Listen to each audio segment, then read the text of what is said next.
జాయిస్ mayor ministries భాగస్వాములు మరియు స్నేహితుల ద్వారా ఈ కార్యక్రమాన్ని చూడడం సాధ్యమవుతుంది. మీకు నమ్మకం ఉండాలి, మీలో కాదు. కాని దేవుడు మీరు ఏం పొందగలరని చెప్పాడో వాటిని పొందగలరని, మీరు ఏం చేయగలరని చెప్పాడో అది చేయగలరు అని. అలా కాదని మీతో ఎవరిని చెప్పనియ్యకండి. నేను జాయిస్ మేయర్ని. మీరు గాయపడిన ప్రతి చోట దేవుడు స్వస్థపరుస్తాడని నమ్ముతాను. మీ గురించి మీరేమనుకుంటారు? చూడండి, మనందరికీ మనతో ఒక సంబంధం ఉంటుంది. మీకు అది తెలుసా? మీతో మీకు మంచి సంబంధంగాని లేకుంటే ఇతరులతో మీకు మంచి సంబంధాలు ఉండవు. అది నిజంగా సింపుల్.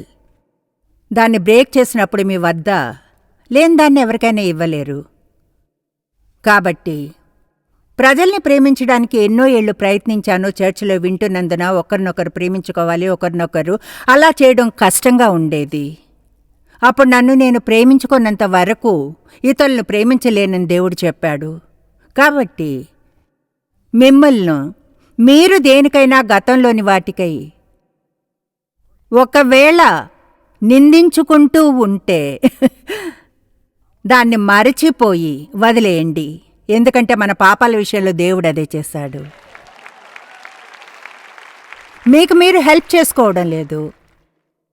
మీపై మీరు కోపంతో ఉండి ఏమీ మార్చలేరు. గతంలో మీరు చేసిన తప్పుల వలన మీరు దేవుణ్ణి అడిగితే ఏదో ఒక విధంగా మీ తప్పులను యూజ్ చేసి మీ జీవితంలో వాటిని మీ మేలు కోసం ఏదో ఒక విధంగా యూజ్ చేస్తాడు. అది మనస్ఫూర్తిగా నమ్ముతాను. అయితే మనం నమ్మాలి. చూడండి, గతంలో ఇక్కడ ఏదైనా స్టూపిడ్గా చేసి ఇలా నమ్మితే అదే ఎప్పుడు బాధిస్తుంది అని, అప్పుడు బాధిస్తూనే ఉంటుంది. చాలా కాలం నేను నమ్మింది అదే. నా తండ్రి చేత సెక్షువల్గా అబ్యూస్ చేయబడినందున నాకెప్పుడు సెకండ్ రేట్ జీవితమే ఉంటుందనుకున్నాను. దాని మీద ప్లాన్ చేశా. గొప్ప జీవితాన్ని పొందుతాను అన్న ఆలోచనే ఉండేది కాదు. ఏదో ఉంటుందిలే. వాక్యాన్ని చదవడం మొదలుపెట్టేంతవరకు వాక్యానికే దేవునికి స్తుతులు చెప్పరా? ఆమేన్. అపొస్తలుడైన పౌలు ఇలా చెప్పాడని తెలుసుకున్నాను. అతనికి అన్నిటికంటే ఎక్కువ ముఖ్యమైనది ఒకే విషయం అని తెలుసా? అది ఒక్కటే ఎంతో నిండుగా ఉంటుంది. అన్నిటికంటే అతి ముఖ్యమైనది ఒకే ఒకటి, నా యొక్క తీర్మానము, సంకల్పము వెనుక ఉన్నవి మరచిపోవడము. ఒకటి తెలుసా, పౌలు ఎన్నో తప్పులు చేశాడు. అతడు క్రైస్తవుల్ని హింసించాడు, వారిని జైల్లో పెట్టించాడు, కొట్టించాడు. తరువాత దమస్కునకు వెళ్లే మార్గంలో ప్రభు అతనికి కనిపించాడు. కేవలం కృపాకార్యమే, పౌలు దానికి అర్హుడు కాడు, మనలానే. అండ్ పౌలుకు కృప ఇవ్వబడినందున అతడు కృపను అర్థం చేసుకోగలిగాడు. ఖచ్చితంగా అపవాదే అతని గతాన్ని అతని ముందుకు తెచ్చుంటాడు, మన ముందుకు మన గతాన్ని తెచ్చినట్లుగానే. మీ ఉదయాలు ఎప్పుడైనా ఇలా ఉన్నాయా? ముందుగా మేలుకున్నప్పుడు పూర్తిగా మెలకువ రాకుండా మీకు మీరు నిన్నటి దినాన చేసిన మూగ పనుల గురించి ఆలోచిస్తూ ఉండడాన్ని గమనించారా? చూడండి, నేరాభావం, గిల్ట్ అనేది మన పాపానికి వెల్ల చెల్లించడానికి ప్రయత్నించే విధానం. అయితే యేసు ముందే ఆ పనిని చేసేశాడు. ఆయనకి మీ సహాయం లేదా నా సహాయం అవసరం లేదు. ఒకటి, ఆయన పూర్ణకార్యాన్ని చేశాడు లేదా చేయలేదు. ఆయన చేశాడని మనం నమ్మాలని అంటాడు. నేను ఒప్పుకుంటాను. మీరు నిజంగా ఏదైనా చెడు చేసి కేవలం పశ్చాత్తాపడి వదిలి వెళ్ళిపోవడం కష్టమే అని. అయితే దేవుడు మనల్ని అలానే చేయమంటున్నాడు. ఎందుకంటే మనలోని ప్రతి ఒక్కరూ పూర్ణంగా ఆయన రాజ్యములో పనిచేస్తూ ఉండాలని. ఎందుకంటే చేయవలసినది ఎంతో ఉంది కనుక. మీరు ఫుల్ టైం పరిచర్యలో ఉండాలని చెప్పడం లేదు. కానీ మీ జాబ్ చేసే చోటులో, మీ ఇంటి వెనుక, మీ చుట్టుప్రక్కల, స్కూల్లో, మీరు ఎక్కడ ఉన్నా సరే లోకం యేసుని చూడవలసి ఉంది. వాళ్ళు మన ద్వారానే ఆయన్ను చూడగలరు. నిజంగా దేవుడు మనల్ని చేయమంటున్నది అంత కష్టమేమీ కాదు. మీరున్న చోటు నుంచి బయటకు వచ్చి మీరు నమ్మాము అన్న జీవితాన్ని జీవించండి. కష్టం కాదు. ఏదో ఒక మూలన ఎవరో ఒకరికి ప్రసంగాన్ని బోధించమండం లేదు. జీవితాన్ని జీవించండి. ప్రజల్ని ప్రేమించండి, ప్రోత్సహించండి, దయగా ఉండండి, హెల్ప్ చేయండి, వారిని క్షమించండి. ఆత్మఫలాన్ని ప్రదర్శించండి. ఆదివారం నాడు చర్చికి వెళ్ళి మిగతా వారం అంతా అపవాదిలా ఉండకండి. ఆమీన్. అంటే మనం విషయాలను తప్పుగా చేస్తాము, మనం తప్పులు చేస్తుంటాం. హెబ్రీయుల గ్రంథంలో బైబిల్ చెప్తుంది యేసు అర్థం చేసుకుంటాడని. సంతోషంగా ఉంది. బహుశా లోకంలో వేరే ఎవరూ నన్ను అర్థం చేసుకోలేరు, ఎందుకంటే మనందరికీ మన బ్రాండ్ వింతా ఉంటుంది. అయితే యేసు మనల్ని అర్థం చేసుకుంటాడు. హెబ్రీ 4:15-16 చెప్తుంది, మన ప్రధాన యాజకుడు మన బలహీనతల యందు మనతో సహానుభవం లేనివాడు కాడుగాని సమస్త విషయముల్లోనూ మన వల్లనే శోధింపబడ్ను, ఆయన పాపం లేనివాడుగా ఉండెను కనుక అనేది అక్కడ నేనిప్పుడు చెప్పిన దాని వల్లనే ఉంది. కనుక మనము కనికరింపబడి సమయోచితమైన సహాయము కొరకు కృప పొందినట్లు ధైర్యముతో కృపాసనము వద్దకు చేరుదము. నాకు ఆ వచనాలంటే ఇష్టం. కనుక ఈరోజు మీతో దేన్ని ఈడ్చుకుని వచ్చినా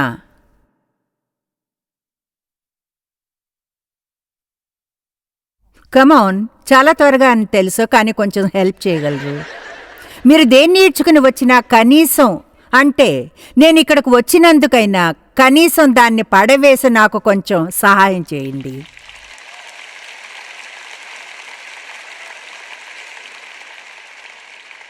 మీలో ఎంతమంది నమ్ముతారంటే దేవుడు మీ తప్పుల్ని తీసుకుని వాటిని యూజ్ చేయగలిగినంత గొప్పవాడని నమ్ముతారు? ఖచ్చితంగా గొప్పవాడే. సంఖ్యాకాండం 13:1-2-3 యెహోవా మోషేకు ఇలాగ సెలవిచ్చెను, నేను ఇశ్రాయేలీయులకు ఇచ్చుచున్న కనాను దేశమును సంచరించి చూచుటకు నీవు మనుషులను పంపుము. పాలు తేన్లు ప్రవహించే మరియు మీరు ఊహించగల ప్రతి మంచిది కలిగిన ఆ దేశమును వారికి ఇస్తానని దేవుడు వారికి వాగ్దానం చేశాడు.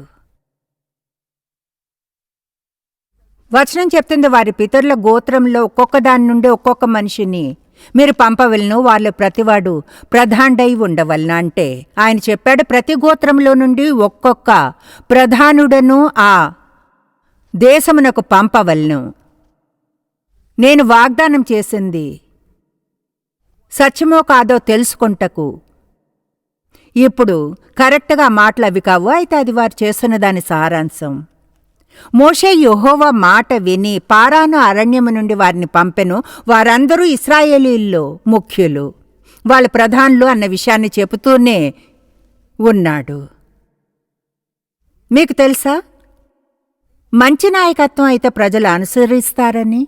కనుక ఒకవేళ నాయకులు తిరిగి వచ్చి చెప్తే ఇది మంచి దేశము, దేవుడు వాగ్దానం చేసిన ఫలం అక్కడ ఉంది, మనం వెళ్దామని, వాళ్ళ నాయకులను అనుసరించేవారు. అయితే బహుశా మీరు దీన్ని ఎన్నడూ విని ఉండరేమో, నాకు తెలీదైతే.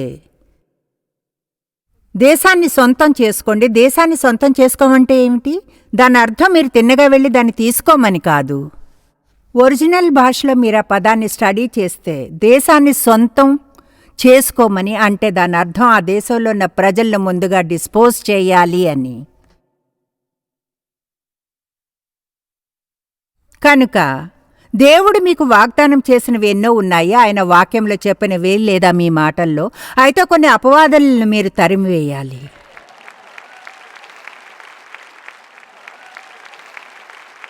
కొన్ని అబద్ధాలను దేవుడు బయలుపరచనివ్వాల్సి ఉంటుంది. ఈనాడు ఎంతమంది ఎన్ని అబద్ధాలు నమ్ముతారో ఆశ్చర్యంగా ఉంటుంది. నేను ఇప్పటికీ నమ్మేవి ఉన్నాయా అని తెలీదు, అయితే కొన్ని ఉన్నాయని పందెం కాయగలను ఉన్నాయి. కాబట్టి మీకు సొంతమైన దాన్ని ఆక్రమించుకునే శత్రువులతో ముందుగా మీరు డీల్ చేయాలి. కమాన్, రక్తంతో కొనబడినది, మనం క్రీస్తుతో సహవారసులము. దేవుని నుంచి ఆయన దేనికి అర్హుడో వారసత్వంగా వచ్చినదో దాన్ని మనము పొందుతాం. అయితే ఈ మధ్యనే నేను తెలుసుకున్నది ఇదే, నాకు ఇది ఇష్టం. బైబిల్ ఏం చెప్తుందంటే దేవుని చేత మనము దత్తు తీసుకోబడ్డాము అని, మనం క్రీస్తుతో సహవారసులమని. రోమా చట్ట ప్రకారంగా ఒక తండ్రి తన సొంత కుమారుడికి వారసత్వం ఇవ్వకూడదనుకుంటే అలా చేయవచ్చు, కానీ ఒకరిని దత్తుగా తీసుకుంటే ఏ కారణం చేత కూడా వారసత్వం నుండి తీసివేయలేడు.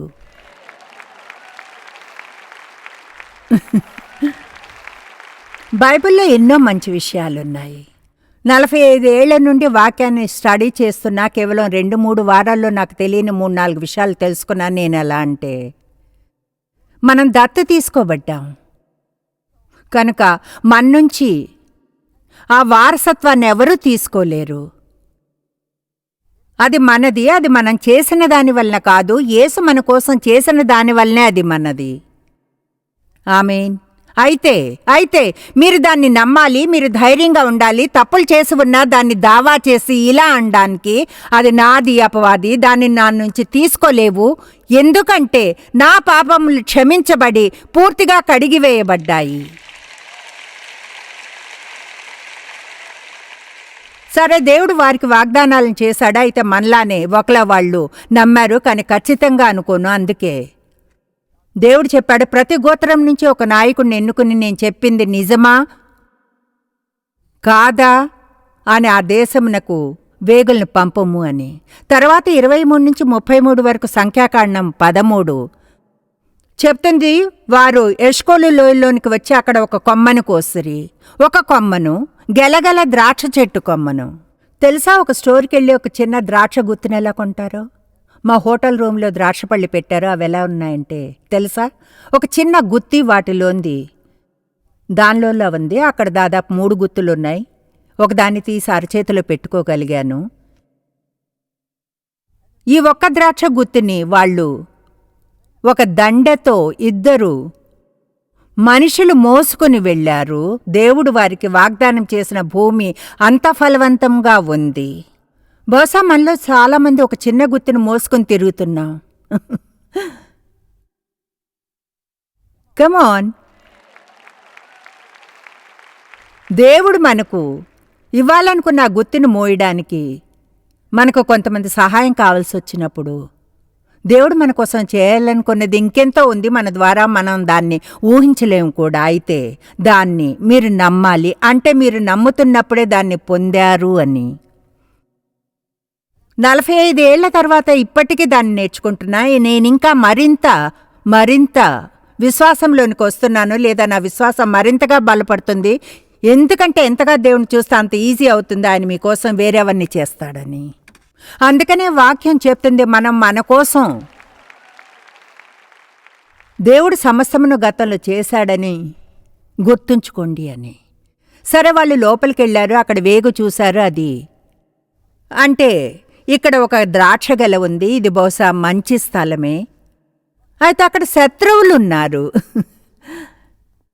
చూడండి, మనకు నచ్చింది అదే. లోపలికి వెళ్ళి ద్రాక్షలు తెచ్చుకోవడం సంతోషమే, కానీ శత్రువులతో డీల్ చెయ్యం. 25వ వచనం చెప్తుంది, వారు 40 దినములు ఆ దేశమును సంచరించి చూచి తిరిగి వచ్చిరి. వాళ్ళక్కడ 40 రోజులున్నారు. అట్లు వారు వెళ్ళి పారాన అరణ్యమందలి కాదేశులోనున్న మోషే అహరోనుల వద్దకును ఇశ్రాయేలీల సర్వసమాజము వద్దకు వచ్చి వారందరికీ సమాచారం తెలియచెప్పి ఆ దేశ పండ్లను వారికి చూపించరు. వారు మోషేతో చెప్పారు, నీవు మమ్మను పంపని దేశంలోకి వెళ్ళితేమి? ఖచ్చితంగా అవును, అది పాలు తేనెలు ప్రవహించే దేశమే, దాని పండ్లు ఇవి, అది మంచి దేశము. అయితే అయితేనే సమస్యలో పడవేస్తుంది. ఆమేన్. అయితే అంతా గొప్పగా ఉంది.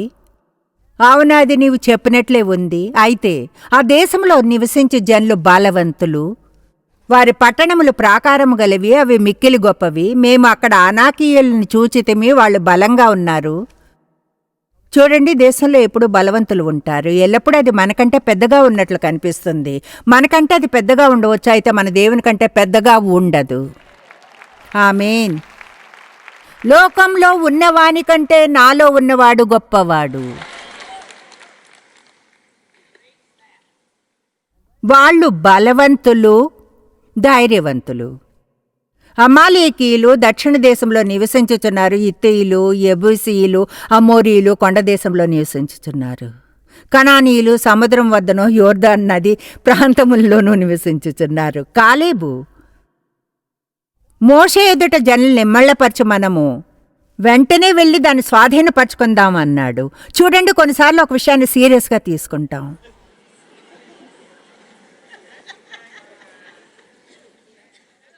దేవుడు మీ మనసులో ఏదో ఉంచుతాడా, విశ్వాసం ఉంటుంది అక్కడ. అయితే తర్కించడం మొదలవుతుంది. కమాన్, నిన్న చెప్పుకున్నాం వివేచించడం ఎంత అపాయకరమైందో. అంటే నాకు ఖచ్చితంగా తెలుసు దేవుడు నేను చేస్తున్న దాన్ని చేయడానికి ఎందుకు పిలుపునిచ్చాడన్న దానికి సహజ కారణం లేదని. నేను ఎన్నడూ ఒకసారి కూడా పబ్లిక్ స్పీకింగ్లో క్లాస్ కూడా తీసుకోలేదు. ఒక ప్రసంగాన్ని కలిపి ఎలా చెప్పాలో ఎవరు చూపించలేదు. ఒక పుస్తకాన్ని ఎలా వ్రాయాలో చూపించలేదు. మీరు పొందే విద్య అంతా ఎంతో గొప్పదనుకుంటాను. అది గాని ఆ విద్య మంచిది మరియు సరైంది అయితే, కానీ నాకు అవకాశం లేకపోయింది. అయితే దేవుడు ఏదైనా చేయడానికి అభిషేకిస్తే, కమాన్, ఈ కాలంలో ఎక్కువగా అభిషేకం గురించి మాట్లాడం. అదే ఈ లోకంలో మార్పునంతటినీ తెస్తుంది. మీరేదైనా చేయడానికి అభిషేకించబడితే, ఎవరో నా పక్కన ఈ పని చేయడానికి అభిషేకించబడిన వారు నిల్చోవచ్చు. నేను చెప్పే ఒక్కొక్క మాటను చెప్పగలరు. అయితే అది మీ మనసుని తాకలేదు. అంటే నిజంగా మార్పును తెచ్చేది ఆ వ్యక్తి కాదు, అభిషేకమే మార్పును తెస్తుంది. దేవుడు ఆయనకి ఇష్టమైన వారిని అభిషేకించగలడు. ఒక ప్రవక్తతో మాట్లాడడానికి ఆయన ఒక గాడిదను యూజ్ చేశాడు. ఆమేన్.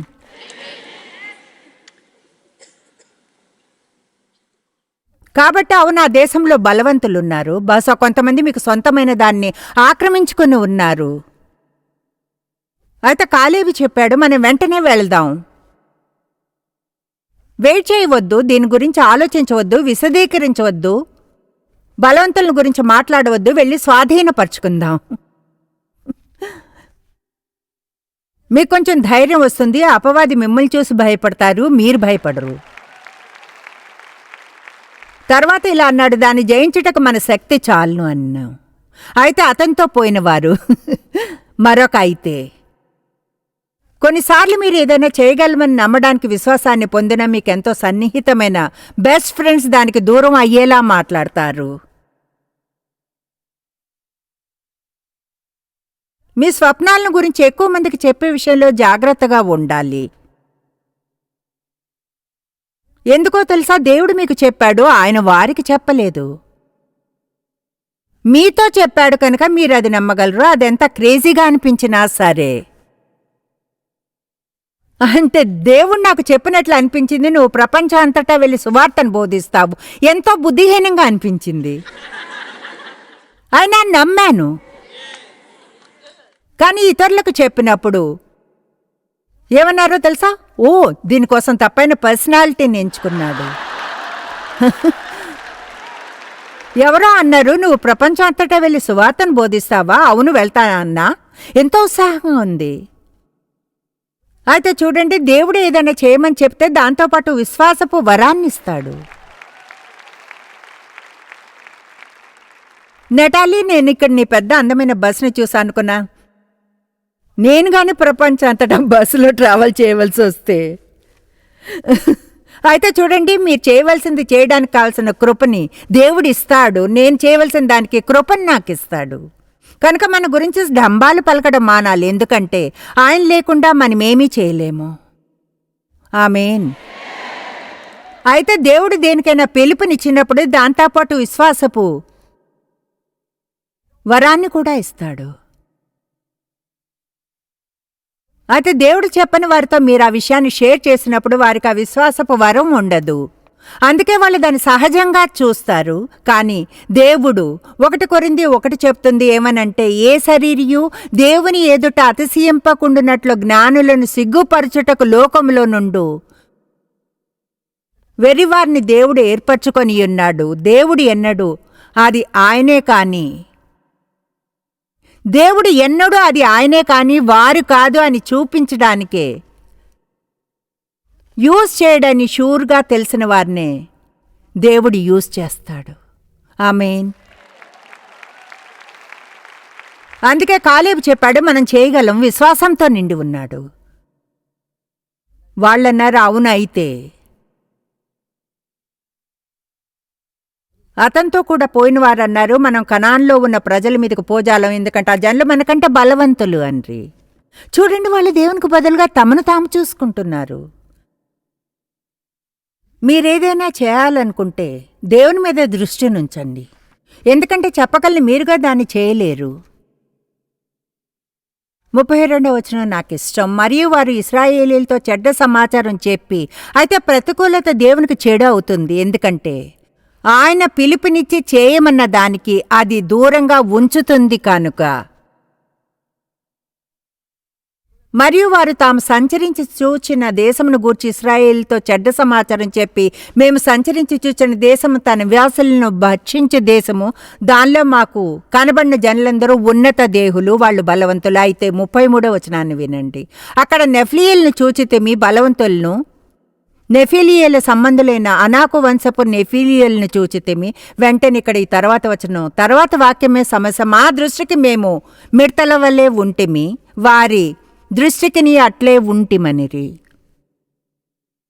మీ గురించి మీరు ఏమనుకుంటారో అదే చిత్రాన్ని చూపగలుగుతారు. అప్పుడు ఇతరులు కూడా అలానే అనుకుంటారు. దాన్ని మళ్ళీ చెప్తాను. మీ గురించి మీరేమనుకుంటారో అదే చిత్రాన్ని చూపుతారు. మీరు అలా చేస్తున్నారని మీరు గుర్తించకపోయినా సరే, ఎందుకంటే ఏమి నమ్ముతారో అదే మీ నోటి నుంచి వస్తుంది, మీ ప్రవర్తనలోనూ మీ వైఖరిలోనూ తెలుస్తుంది. మీకు మీలో కాదు నమ్మకం ఉండవలసింది, దేవుల్లో ఉండాలి. ఏమనంటే మీరేం పొందగలరని ఆయన అంటాడో దాన్ని పొందుతారని, చేయగలరని చెప్తాడో దాన్ని చేయగలరని, ఎవరూ దాని నుంచి మిమ్మల్ని దూరం చేయనివ్వకండి.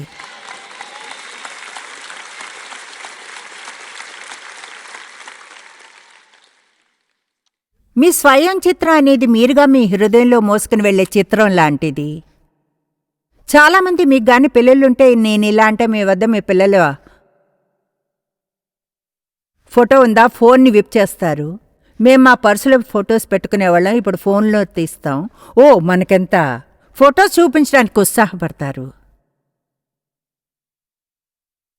చూడండి, మైక్ భార్య పెన్నీ వారి కుమార్తెల్లో ఒకరు జాకెట్స్ని డిజైన్ చేస్తుంది. ఈరోజే నేను అడిగా, లీ డిజైన్ చేసే ఫొటోస్ ఏమైనా నీకు పంపుతుందా అని. ఓ ఎస్,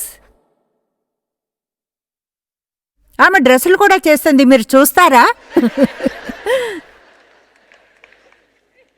చూడండి, మనం మన పిక్చర్ను కూడా తీసుకుని వెళతాం మన హృదయంలో. మీ గురించిన చిత్రం ఏమిటి?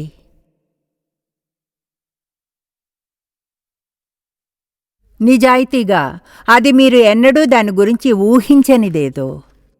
అయితే ఈరోజు దాని గురించి ఆలోచించండి, ఎందుకంటే మీ గురించి మీకున్న చిత్రం గాని క్రీస్తులో అందంగా లేకుంటే,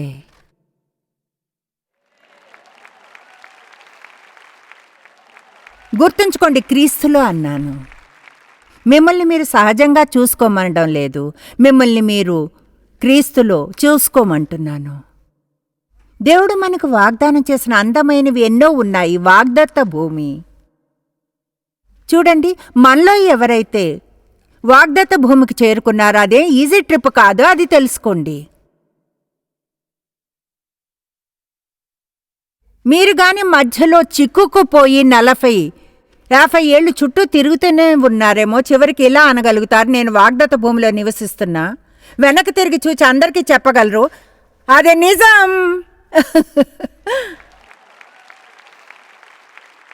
బలవంతుల్ని ఓడించగలరు. ప్రస్తుతం అందులో ఉన్న వారిని తీసివేస్తేనే మనం దేశమును స్వాధీనపరచుకోగలమన్న భాగాన్ని మనం అర్థం చేసుకోము. అనుకుంటామో ఆయన ఏదైనా వాగ్దానం చేస్తే అది వచ్చి మన మీద పడిపోతుందని.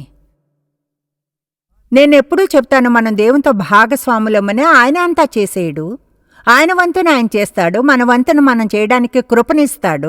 అయితే మనం ఆత్మికంగా సోమర్లమైతే, అవును ఆత్మికంగా సోమర్లు అన్నాను, ఆత్మికంగా సోమరులైన వారు వాక్యాన్ని వారుగా చదవరు, ఎవరో ఒకరు వారికి స్పూన్ ఫీడ్ చేయాలంటారు. ప్రతి ఉదయం జాయిస్ చెప్పేది వింటాను, అది మంచిది కాదు. అవును, అది హెల్ప్ చేస్తుంది. కానీ ఎక్కువగా ఎలా హెల్ప్ చేస్తుందో తెలుసా? జాయిస్ చెప్తున్నప్పుడు నోట్స్ తీసుకుంటేనే. తర్వాత కనీసం 30 నిమిషాలు వెచ్చిస్తే నేను చెప్పిన వచనాలను మీరు తీసి చూసి బైబిల్ని తెరిచి మీరుగా వాటిని చూచి చదివితే సహాయపడుతుంది.